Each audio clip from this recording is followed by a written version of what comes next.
Olele, olele, moliba makase. Olele, olele, moliba makasi. Olele, olele, moliba makasi. Olele, olele, moliba makasi. Olele, olele, moliba makasi. Buka buka, Boka naye, buka buka, boka naye, Boka. moka moka kasi. buka buka. Olele, olele, moliba makasi. Olele, olele, olele, moliba makasi. Hi kids, that was a song from the west coast of Africa.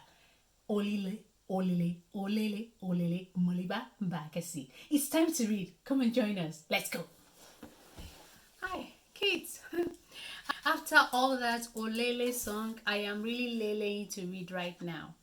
Anyway, today we are going to read a very interesting story from a series of storybook stories from Africa, once upon a time in Ghana. We've been reading a lot of wonderful stories. Can you remind me what we learned about last week? I said you should give someone not just a fish, but also teach them how to fish. This week, we are going to another story. And the title of this week's story is The Father and the Three Sons. I hope we learned something important. Are you looking forward to it? I am so looking forward to this. Listen to the story. So let the story begin. The story falls upon the father. Falls upon the father. The story falls upon the three sons. Falls upon the three sons. Long ago, when our ancestors took no account of the passage of time, there lived a young man who decided he should at last marry. It was not long before he met a beautiful girl, and his parents happily gave their consent to the marriage. All the necessary rites were performed, so it was that the two began their lives together. Yay!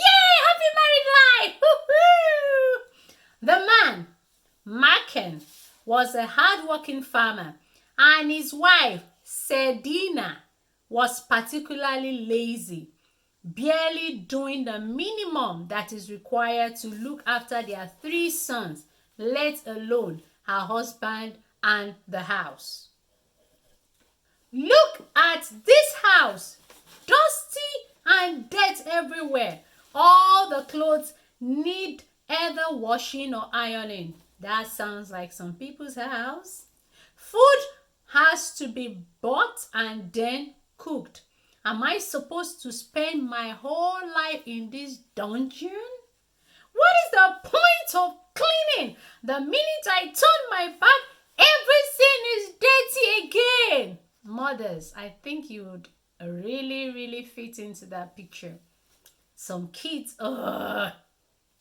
Listening to this tirade day and after, Maken became increasingly despondent and decided the only way forward was to seek a divorce from Sedina. Accordingly, he returned her to her parents, taking her with him and complaining to them that their daughter was an unworthy wife, doing little or nothing at home. Moreover, she took no responsibility for the behavior of their first son, who barely spoke and did nothing either for himself or for those around him. Maker's parents-in-law listened to him, and then his father-in-law said, "Are you saying that a woman who bore you three sons have brought nothing to your marriage?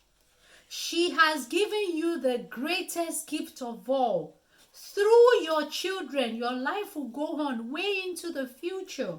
Go home and take our daughter with you." Show proper care for your wife and for your 3 sons, and they will show you love and respect in return.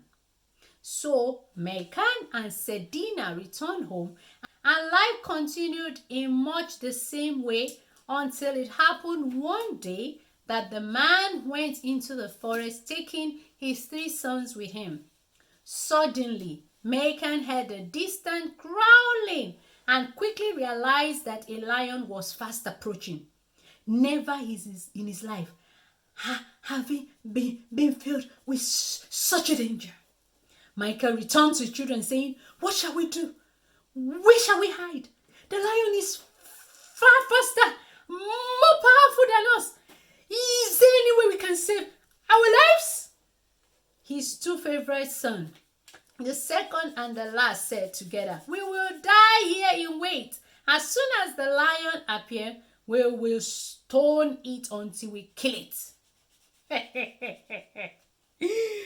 Imagine. They were all amazed when the firstborn suddenly spoke clearly. "We should climb a tree and wait until the lion passes on his way beneath us." "Senseless boy, why did you speak now? Only to make stupid suggestion.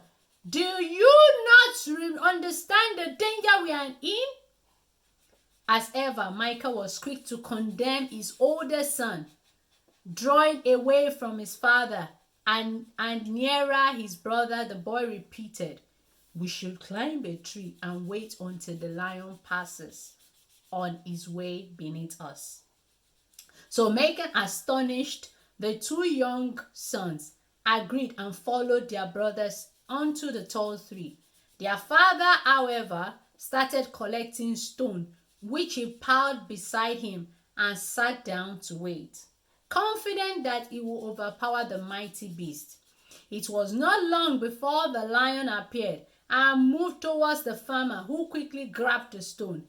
Before he could even throw the first stone, the wild animal leaped towards him, roaring and shaking his majestic mace.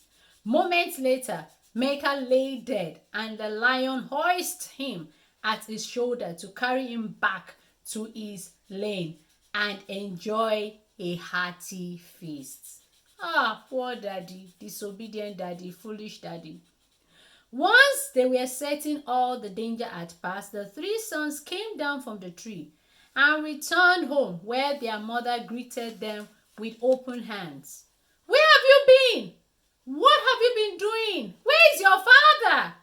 Recounting their story to their mother and then their neighbors, it was agreed by then that Micah had received just punishment for the way he had treated his firstborn son.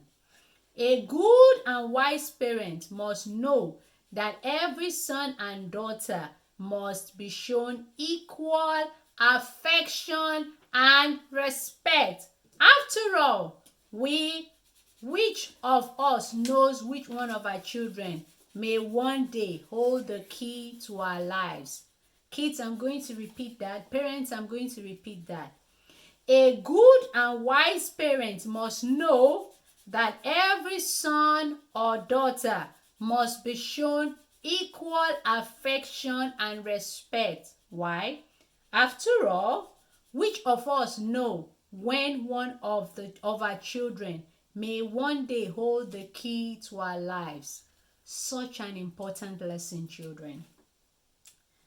An old woman told me this story on my way here to meet you. Is that so? Then long may your tongue be oiled. And long may your ears be greased. Kids, I had a wonderful time reading this story today. It's very important, parents, that we don't show favoritism to our kids. It's very important, kids, that we don't show favoritism to any of our siblings. What do I mean by favoritism? Choosing one and disliking the other. Because, just like the story said, we don't know which one of our kids holds the key to our lives. Parents, a very important lesson for you. Kids, a very important lesson as you go to school. Teachers, a very important lesson as you're teaching the children in school. Do not favor one student over another, because you don't know the student that is going to give you the best reward in class. Okay, on this note, should I say bye-bye or should I wait for some drawing? Any drawing today? Any artwork today? Any painting today? Okay, let's see. I think we've got something. Let's see. Okay, what do we have today? What is this saying? It shows Micah and his wife quarreling in the house. And Micah is very unsatisfied. Are you the kind of person that is always unsatisfied about what everybody is doing around you? When are you going to learn to be satisfied? I tell my children contentment is very important. And look at the wise sons on the tree waiting for the lion to pass. I guess the person drawing this, I've not drawn the lion yet, but maybe we will draw it and we'll post it later. Very interesting drawing. Any other artwork to show today? Yay! Wow! What is this? What did we draw? I think this is Micah. And this is when he surrendered to the lion to eat him up. Because he was proving to the lion he can kill the lion. Kids, never go and deal with what you don't have sufficient grace to deal. You need wisdom. And you need wisdom from a person that have never spoken before, like the firstborn.